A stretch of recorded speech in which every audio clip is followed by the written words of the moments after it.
Senate ने army act तरमीमी bill मंजूर कर लिया।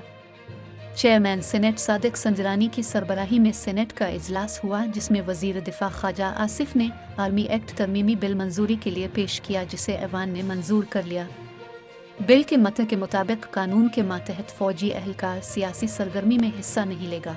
मुतालिका एहलकार रिटायरमेंट, इस्तीफ़ा और बरतरफी के 2 साल बाद तक सियासी सरगर्मी में हिस्सा नहीं ले सकेगा। हसास ड्यूटी पर तैनात एहलकार 5 साल तक सियासी सरगर्मी में हिस्सा नहीं लेगा, जबकि सियासी सरगर्मी में हिस्सा लेने पर पाबंदी की खिलाफ वर्जी पर 2 साल तक सज़ा होगी। बिल के तहत इलेक्ट्रॉनिक क्राइम में मुलव्वस फौजी एहलकार जिसका मकसद पाक फौज को बदनाम करना हो, उसके खिलाफ इलेक्ट्रॉनिक क्राइम के तहत कार्रवाई होगी।